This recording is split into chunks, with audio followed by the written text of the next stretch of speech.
Milton kind of figuratively and sometimes literally grabs you by the lapels, and you're going to listen to him. And he's a short man, you know, and he's a little guy in many ways.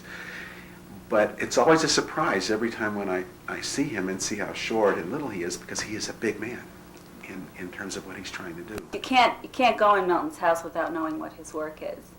You can't be anywhere near him without knowing that this is what his work is. I really think he feels that this is his purpose.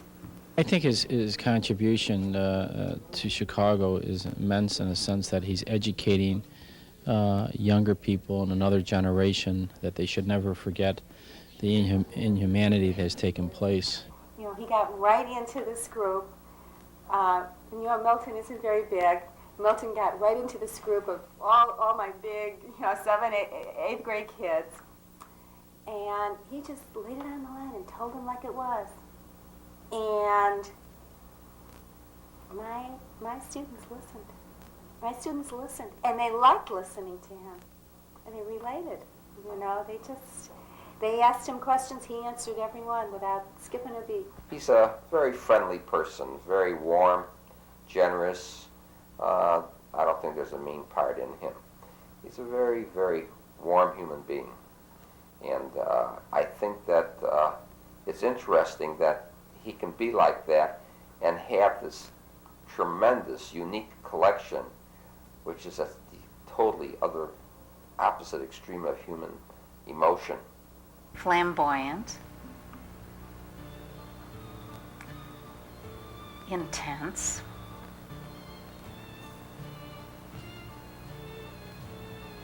aggravating,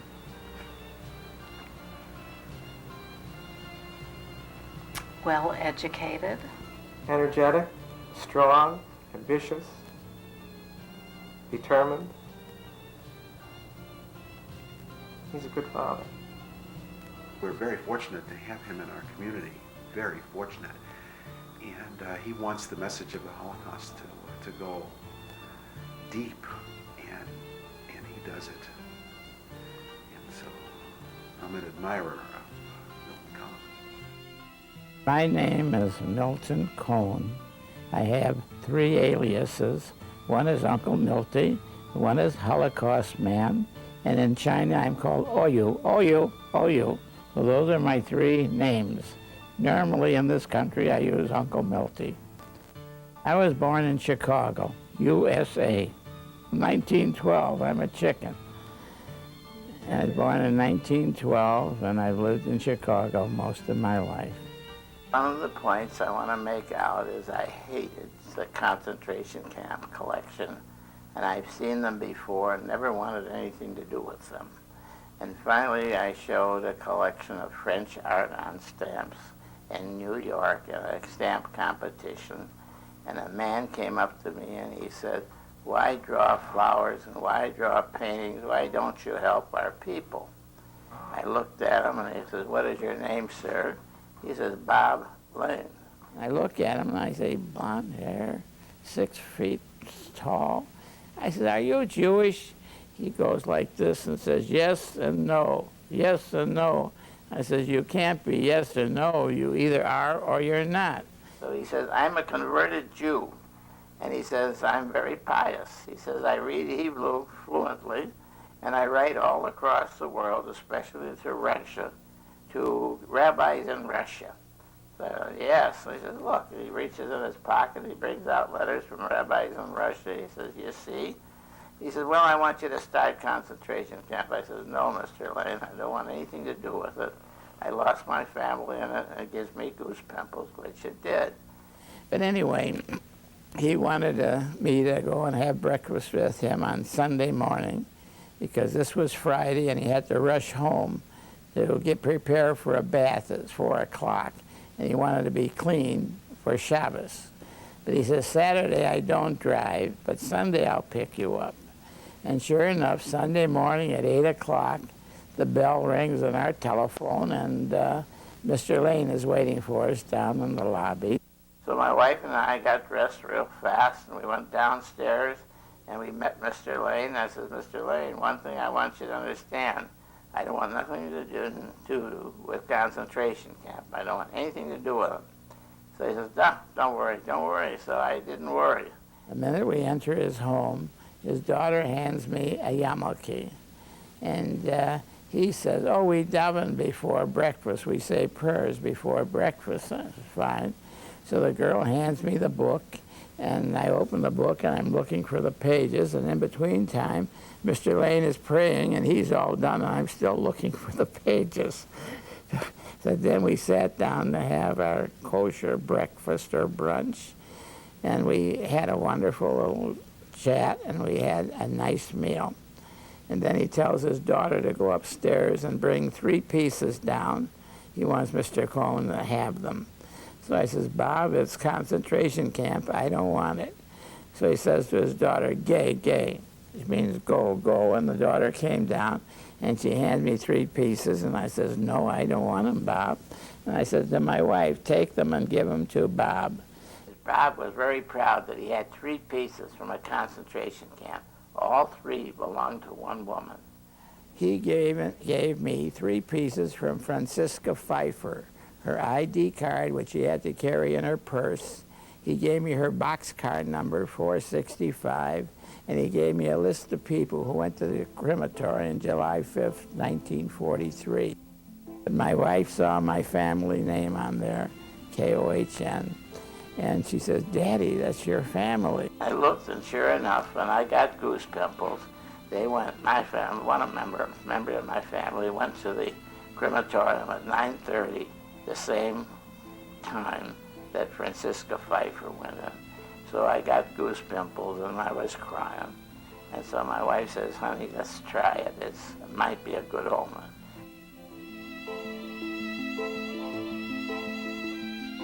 So my wife and I got together, and we told Bob we'd try it. And we started saving concentration camp mail. And fortunately, I had a wife that helped me a great deal, and we decided to build this collection. We did the best we knew how. And very often we stayed up all night getting material together to exhibit and show. His collection is a little bit different than as the others because he has the talent to draw. And this collection is a little out of the way from regular collecting. So people remember this more vividly than they recall any other collections. People will pass by an exhibit with no drawings on it, but when they see colors in there, they seem to stop. That's all I can tell you. He has made almost each piece, not just the piece itself, but the history of the piece. He has been able to give it life. We've traveled the world to get these pieces. Wherever we went to a stamp show or so on, I'm known not as Mr. Kohn, I'm known as Mr. Holocaust. And when anybody found material and they saw me there, they say, Mr. Holocaust, come here. I've got something for you. And it was never a question of price. They always took care of me well, and I took care of them well. As recently as 3 or 4 years ago, men that had served in World War II would be cleaning out their attics, and they would come, several of them came to Milt's house, I remember, and dumped out boxes of pictures that they had taken in Europe during World War II. So I think the emotion comes from what he saw people giving him, parts of their past that they entrusted to him. That's my take on it. And I think as an artist, it was a way for him to express the emotions of others. I think he took it on as his burden. Cristiano was my neighbor, and I traveled the world for pictures, and I found one neighbor across the street. Well, Cristiano took the pictures at the time they were liberating the camp. And in back of the pictures, he writes what he saw, like the oven was still warm when we put our hands on it. He said, oh, the heads were coming out of the oven. He writes all those things right on the picture at the time of the liberation, and that's what you see. You see things here that I have gathered from individuals and families. One of the pieces up there that I call Pride and Joy is a little piece of mail, and it's folded up in a small capsule and it's rolled. And there are 2 letters there. And when it's in the capsule form, a man puts it on his ear, and the guard in the camp was a friend of the family. And he'd come by and slap him on the ear and take this little message, this little capsule off, and he'd deliver it to his wife. And you'll see 2 messages up there.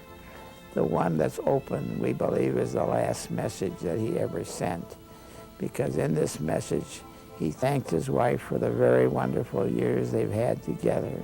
And he tells her, every night when I go to sleep, I kiss you, good night, sweetheart. And he says, I love you. And then he tells her that he has dysentery and doesn't expect to live. He wants to say goodbye. So those things hit home. So I have a lot of pieces up there, and each one has a story to tell. And I'd like the people to get acquainted with it, and I believe it would help from anything like this ever happening again.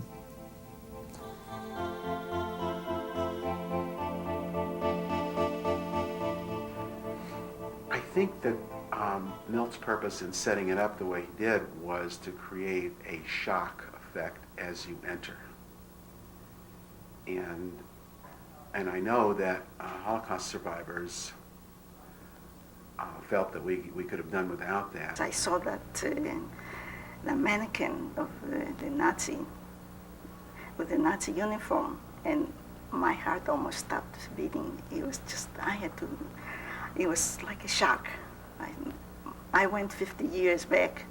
I think that the first thing that when you come in and you see these Nazi guards and then you see the other people in the uniforms, it is very dramatic. It makes it clear that this just isn't another museum to look at things under glass. What I've been told is unique is that it includes both artifacts of survivors and artifacts of perpetrators. And some people like that. It is a very good way to introduce new people to the topic. There was a lot of first-hand experiences, and you got kind of a more personal look at it than as opposed to a textbook telling you how it was and what happened and stuff. It completely shocked me, and it kind of made me angry at people who are ignorant and think the Holocaust never happened, and it made me cry. And I mean, it was just like one of those amazing things that just something clicks with you and you just know it was all real, and it's like that close to you, like the fork and the knife, and you're just like, that belonged to Adolf Hitler, and he touched those things, this man who was capable of killing 13 million people. When the kids looked at it, I don't think that they necessarily thought about the banality of evil, but it made Hitler real instead of just somebody that teachers have been talking about for so many years. There actually was a person, and yet he had silverware, and yet he had medallions and all that kind of stuff. So it was very good to have that, very good. I've learned a lot more about the Holocaust from it. I've read books and stuff, but this really gave me a better perspective of what really happened. What I learned tonight was that you can't underestimate things, you can't underestimate what really happened, because it's more than you know. Well, I've really been very impressed all week with the children that we've talked to. And so for me, that's been the biggest impact the week has had, and I hope it's been a big impact on the children. Since he saw the exhibit, he's been doing a lot of writing about the Holocaust at home. So I think it really brought out some interest in him. I thought that if I drew that, that would make some people think that before they went in, it might be sad for them. We've had a lot of wonderful questions from them, and they've written us a lot of wonderful comments and essays at school, and some poetry and some pictures. And so that really makes me feel that we've had a good result from this. These children came from all over the world with their own biases, their own opinions, their own versions of history. They also came with very little background, surprising as it was to me. Some knew who Hitler was. Some had a vague idea of World War II. Most had little to no understanding of what went on at all.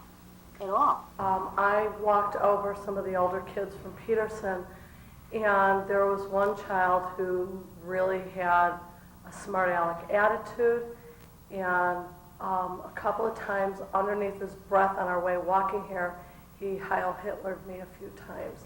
So that the chaperone was ready to clobber him by the time they got here.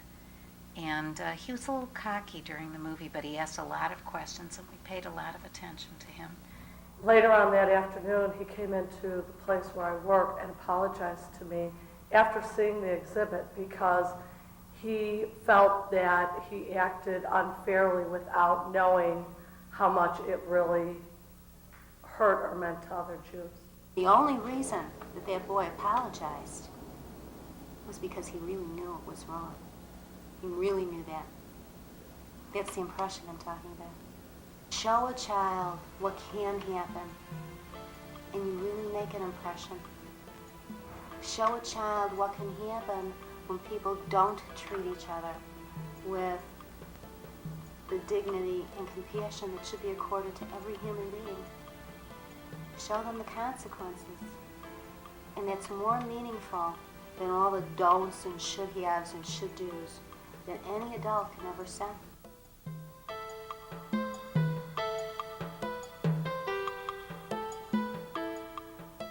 When I was in Israel for the first time, Fred Blau, who you met, and I, we were out, and my wife, we were out gathering up the town and seeing the town of Jerusalem, the city of Jerusalem.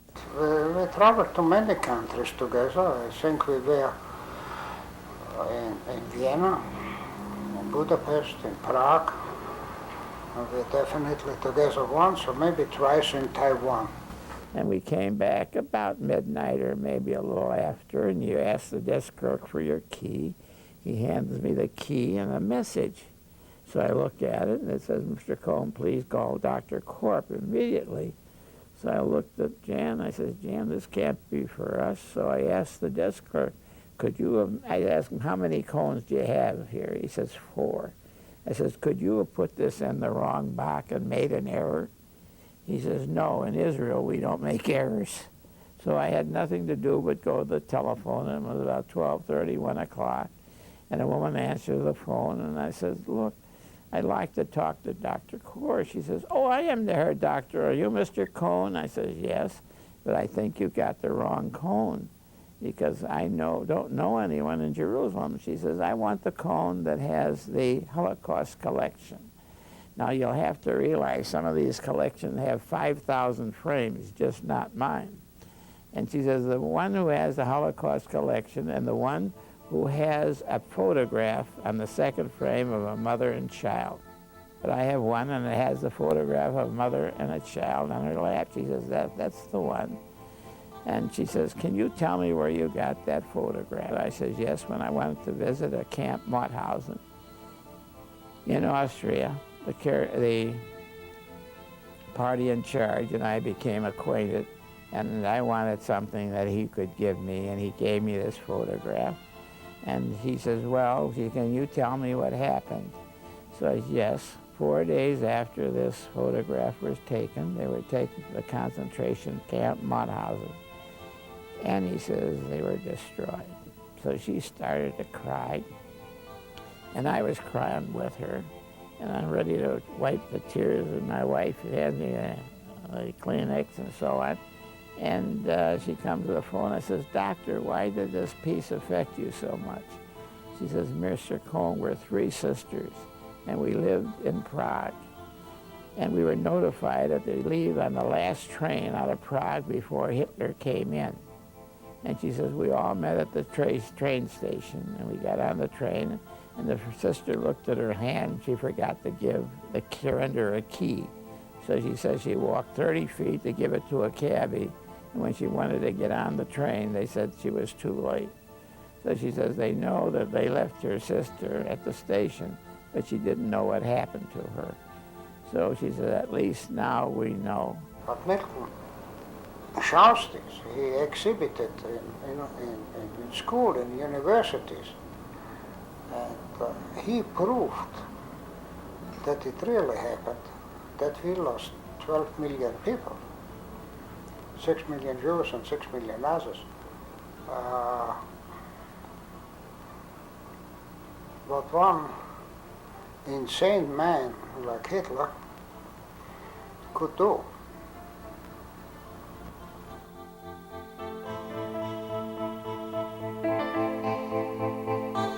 And I can tell you, we've worked very hard. My wife and I spent 30 years going around the world to obtain these pieces of material.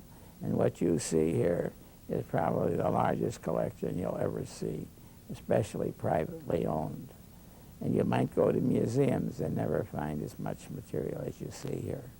Well, my dad's been doing this now for upwards of 25 years, and it's become a family project, sort of. I mean, he spent a lot of time traveling and away from the house and away from us when we were growing up involved in this. But we've all rooted for him and been happy that he did it.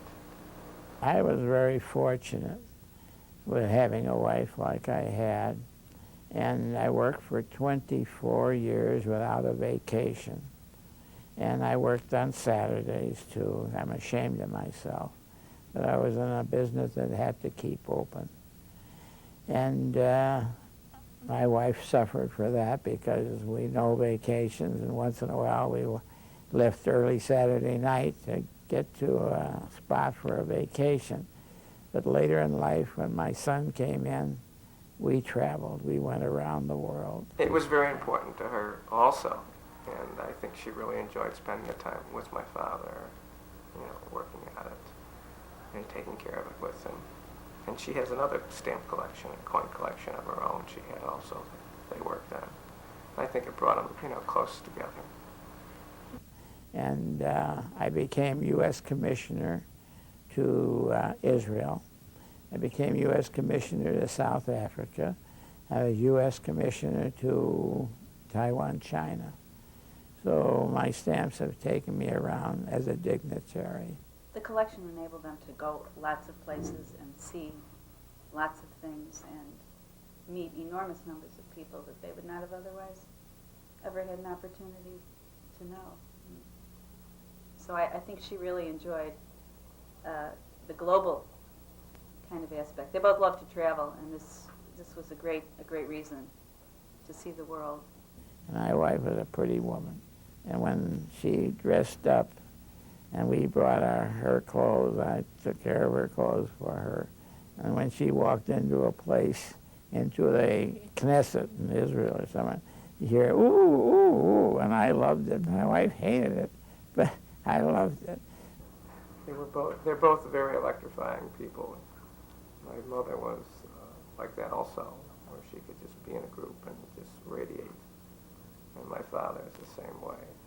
Just people see him, and 20 years later they remember him. It's amazing. And I was putting up the collection the first time in Jerusalem. I'm putting up the collection, and a man comes by, and he pulls a bench over, and he gets on the bench, and he yells out, "Everybody gotta come and see this collection. Never have I seen anything like this before. Come, come, come." Then he says, "Tomorrow I bring the president. I bring the whole Knesset." We got scared. We thought this man stripped some gears or something, and we ran. And the next morning, Mr. Blau, who you saw here, comes up to me and says, "Milt, the president wants to meet you." I said, "Oh, bug, Fred, don't kid me." He said, "No, go up there, go up there." And I went up there, and sure enough, the president was there. And he looked at my collection for 2.5 hours. And not alone that, the man that I thought lost his marbles or stripped his gears, he was a member of the Knesset.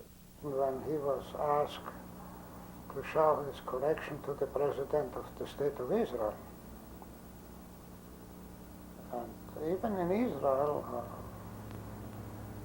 they deal with the Holocaust every day.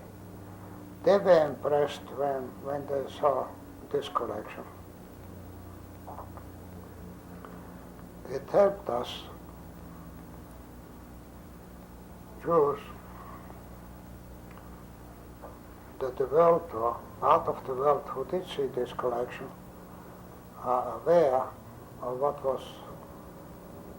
what happened before, and as you say, never again. This is a dynamic kind of piece of work. It's very personal because of all the artwork and all the illumination and the investment that Milton has made, everything from the signage to the assemblage of the exhibit, I think is very personal. And so in that way, I think Milton feels that it should stay personal if someone within the family could continue to show it. But unless I think you've been invested in collecting and curating this kind of work, you can't just take it over and go through the steps. And so we felt for a long time that the most appropriate place would be within the context of a larger Holocaust collection where there are educated people that could bring the same kind of personal experiences and that kind of life into the objects and into the memorabilia. I will probably find it necessary to give it to your museum unless I can afford to build my own. But it'll have to go to a museum, and a number of places that want to buy it, and they want to keep the memorabilia and sell the philatelic end of it, and I don't want that. I don't want the collection to be dismantled because it's so hard to get together, and I don't want to see it destroyed. So I can't answer that definitely, but I'm getting at the age where something has to be done or planned. Milton is a driven man, driven to bring this message about the Holocaust to anyone who is prepared to see it. People have to see it to learn, because the people who went through the Holocaust are dying out. They're old and they're dying out, and there's no way to continue this work, to show the world that this happened, because there's so many people saying, no, it did not happen, but I was there. When you see this material and you see photographs that he has of people being sawed in half and being converted into soap, and Eisenhower and Bradley and Patton, those photographs, how can someone deny that this has happened? This exhibit made an impression. This one man made a difference. The irony is, I assigned a topic. One person can make a difference. And I feel honored and privileged to meet a man who has made a difference.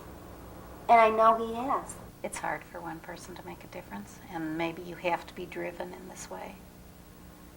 But he certainly has done a significant amount of work in this area that means something to him. And it's very exciting to meet people who work so intensely on one thing that they think they can make a difference in the world. I think Milton Kohn is an extraordinary human being, and one who really has truly dedicated himself to tell fellow citizens the inhumanity that took place, unfortunately, in this world. Thank you.